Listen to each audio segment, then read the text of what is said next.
¿Cómo están, queridos hermanos y hermanas? Bienvenidos al canal de YouTube La Voz del Desierto. Hoy día vamos a comenzar el tema número 2, el mensaje a la iglesia de Éfeso. El otro tema anterior estuvimos analizando un poquito acerca de la introducción al libro de Apocalipsis.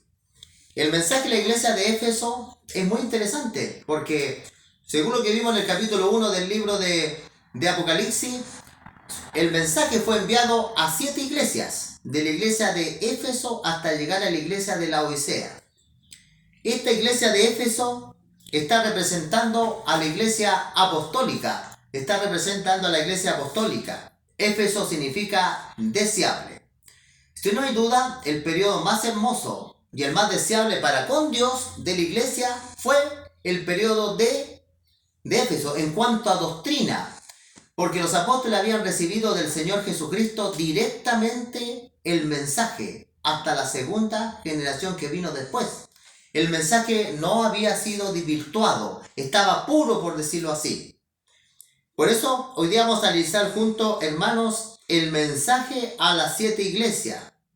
El número 1 es el mensaje a la iglesia de Éfeso. En el capítulo 1 del libro de Apocalipsis aparece Jesucristo en medio de los candeleros, vestido con una ropa de sumo sacerdote, un cinto en la cintura, su pelo blanco como la lana y sus ojos como el fuego, caminando y moviéndose en medio de la iglesia, los candeleros, pero teniendo en su mano derecha las estrellas, que dijo Jesucristo que las estrellas representaban ángeles, y la palabra ángel significa mensajero.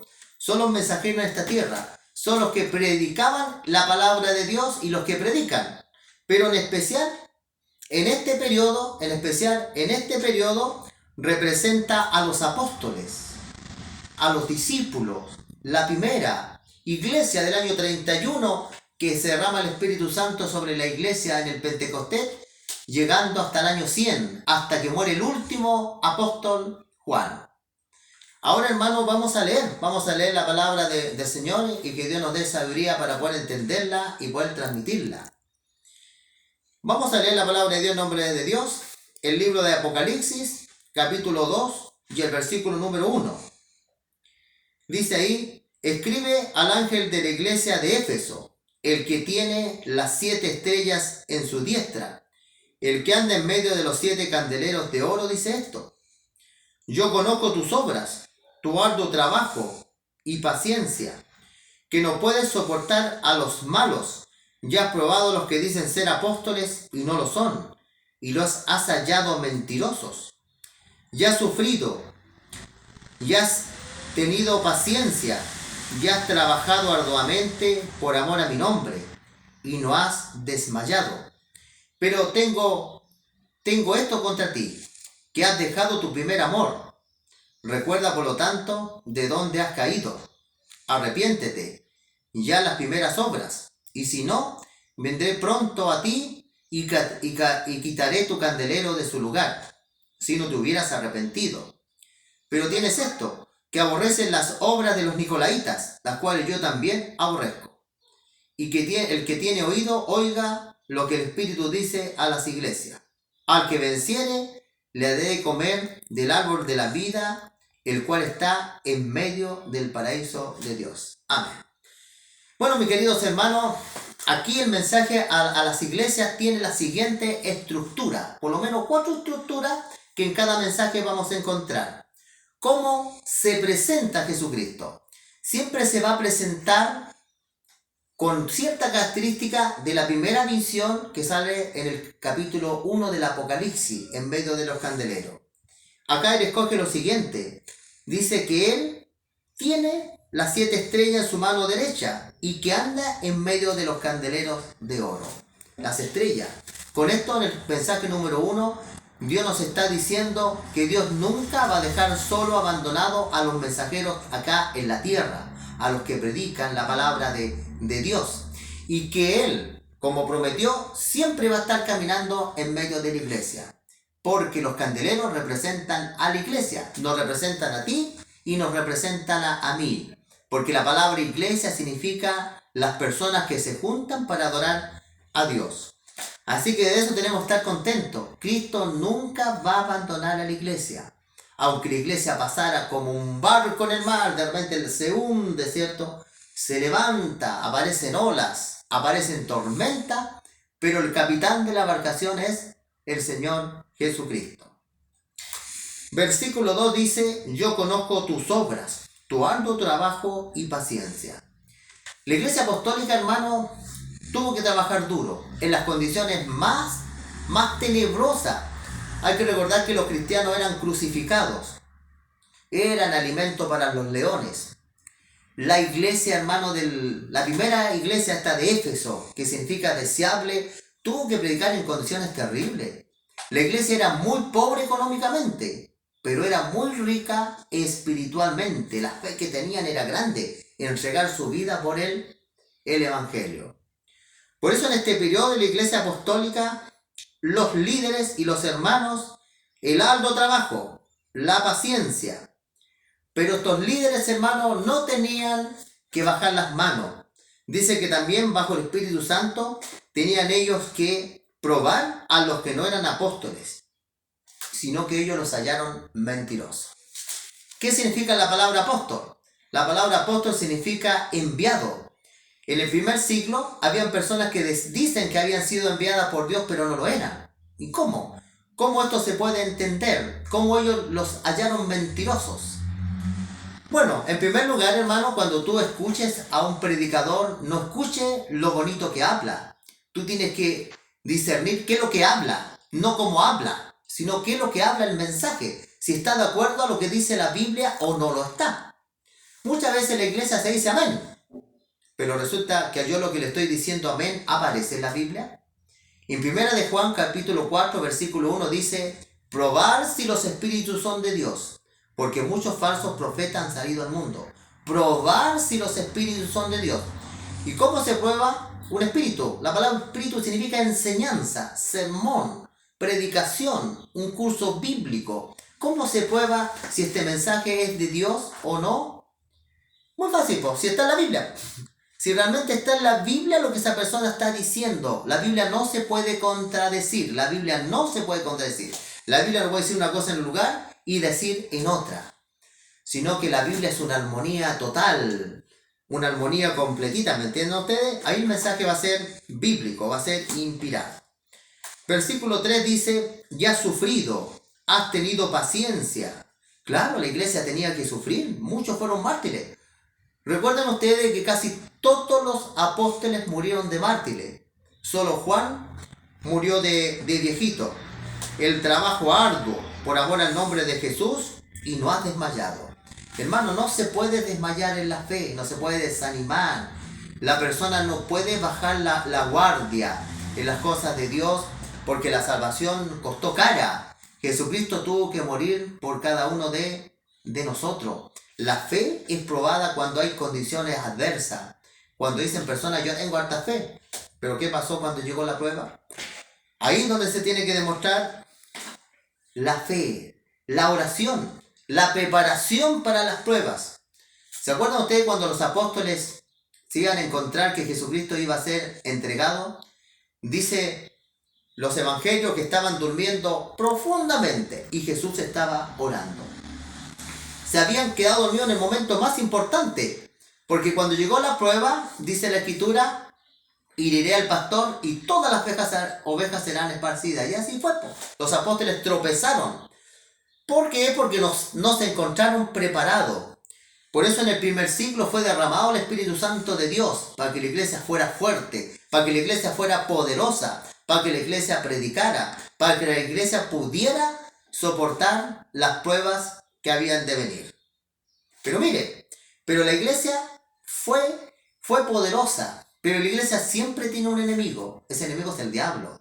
El diablo, cuando no le funciona una treta, comienza a haber otra. Y aquí comienza un elemento bastante interesante. Si la iglesia realmente, hermanos, tenía amor, paciencia, pero miren lo que le pasó. Versículo 4 dice, pero tengo esto contra ti, que has dejado tu primer amor. Interesante. En este siglo, cuando estábamos llegando al año 100, la iglesia comienza por un fenómeno bien particular. la iglesia comenzó a perder el amor por Dios, comenzó a disminuirlo. Ahora, ¿por qué pasa ese fenómeno? Porque muchas veces uno cuando conoce a Dios es fuerte y va pasando el tiempo llega esa tibieza. Por eso en la Biblia se compara a Jesús y la iglesia, el esposo y la esposa. ¿Por qué? Cuando uno con Cristo pasa tiempo, cuando uno con Dios pasa tiempo, cuando uno le dedica tiempo a la Biblia, tenemos que pasar tiempo con Dios para que el amor no se vaya. Es como las parejas. Las parejas están enamoradas y las parejas pasan tiempo como novios, después se casan.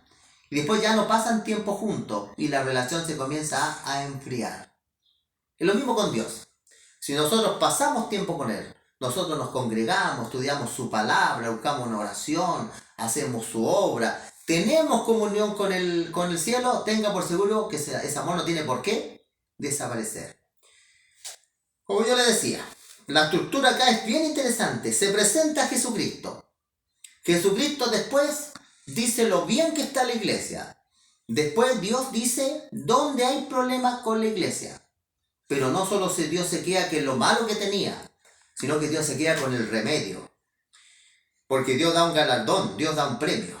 Versículo 5 dice, recuerda por lo tanto de dónde has caído, arrepiéntete. No significa que esta enfermedad de perder el amor por Dios, esta enfermedad era incurable, ¿no? Había que ver dónde estaba la falla. Quizás tú tienes tanto trabajo que ya no te queda tiempo para Dios. Tu agenda está tan llena que ya tiempo para Dios no hay. ¿Sabes qué? Jesucristo dijo que muchos nosotros nos podemos perder no por grandes errores, sino por la falta de tiempo para Dios.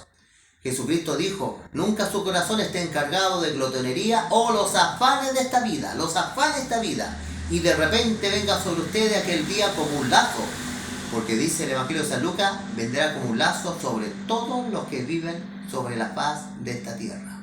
Jesucristo por eso dice, velad y estar despiertos.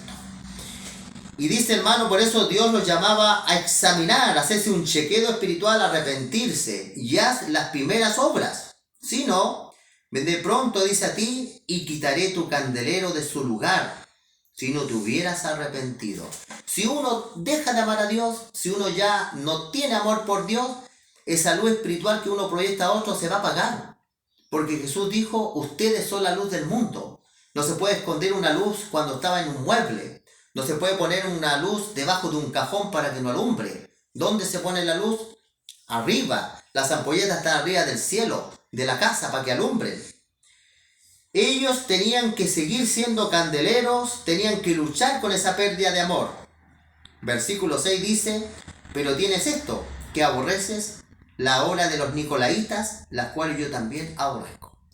Bueno, muchos teólogos, los libros que yo leí, hermano, yo tampoco voy a ser dogmático, ni tampoco voy a hacer contatorio, ni tampoco voy a descalificar, pero sí se dice que la secta de los nicolaitas, porque los teólogos, los que escribieron en el primer siglo, en los Josefos, teólogos judíos, habla de que esta secta creía un evangelio sin santificación. Ellos decían que el cuerpo, las cosas del cuerpo no interesaba, que únicamente lo que interesaba era la parte interior. En otras partes no existía el pecado. Eso es lo que enseñan los nicolaitas, que el pecado no existía. Pero nosotros vemos muy bien que la Biblia dice que Dios es el que decide lo que es bueno y lo que es malo, no el hombre.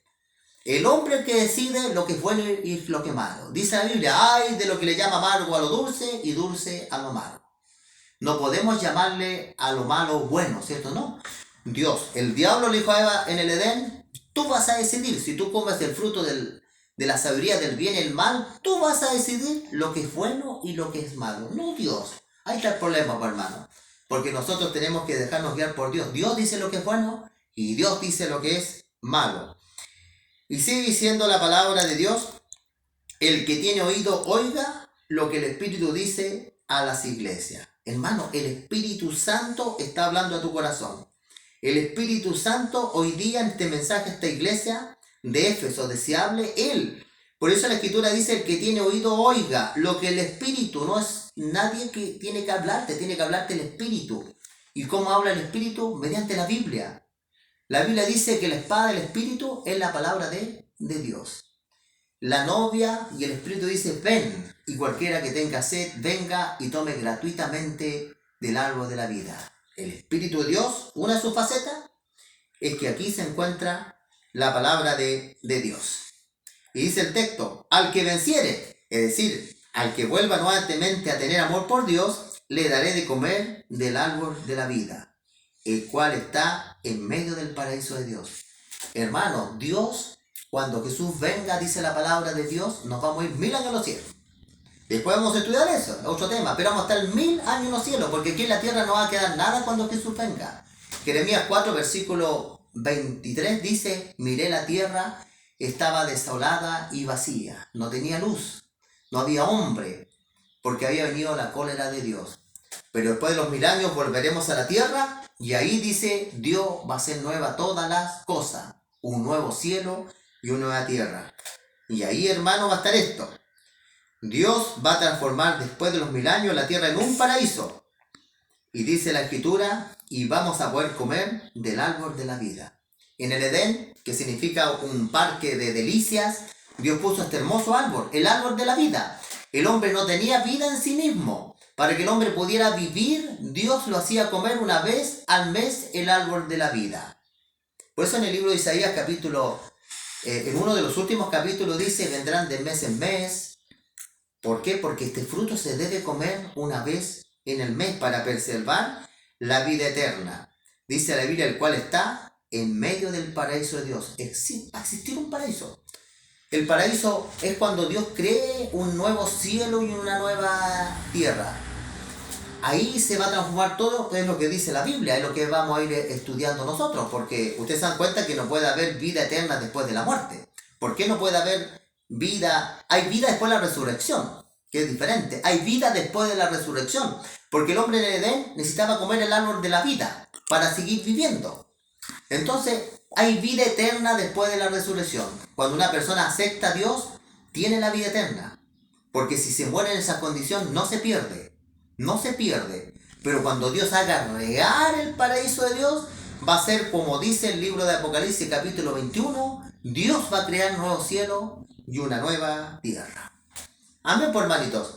Yo, hermano, realmente a usted le agradezco, hermano. Sigamos estudiando estos maravillosos temas.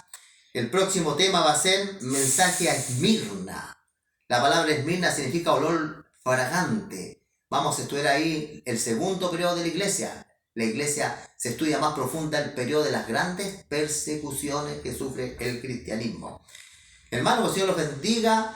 Mi deseo, cierto, es que ustedes sigan viendo estos videos, sigamos atendiendo los negocios de Dios. Inscríbanse al canal, compartan el video, si quieren bajen el video, compártanlo con las personas que nos manejan la tecnología, que el Señor los bendiga. Y algo muy importante, hermano, nosotros siempre antes de comenzar el tema, yo oro durante la semana, pero también me gusta orar con ustedes. Si tú tienes un pedido al Señor, hazlo. No importa que yo no sepa tu pedido, lo importante es que te lo escuche Dios. Para eso es la fe. Vamos a inclinar el rostro y vamos a orar. Padre Santo que estás en lo alto de los cielos, Señor, te damos las gracias que hemos analizado este tema que es bíblico, que está en la palabra de Dios. La luz no se puede esconder, tu palabra es palabra, Señor. Y queremos que tú bendigas a los hermanos que están al otro lado de la pantalla, hermanos por el norte, por el sur, que me han llamado, hermanos de La Serena que están escuchando, Señor, que es donde vivo yo, Señor, y que tú puedes hacer con ellos. Todos somos un universo diferente, todos tenemos problemas diferentes, pero que tú lleves estos pedidos de oración y los lleves al santuario celestial del cielo, donde Jesús intercede por cada uno de nosotros, donde Jesús pone estos pedidos a los pies de Dios Padre. Te pedimos todo esto en el nombre de tu Hijo Cristo Jesús. Amén. Que el Señor los bendiga. Nos vemos la próxima vez.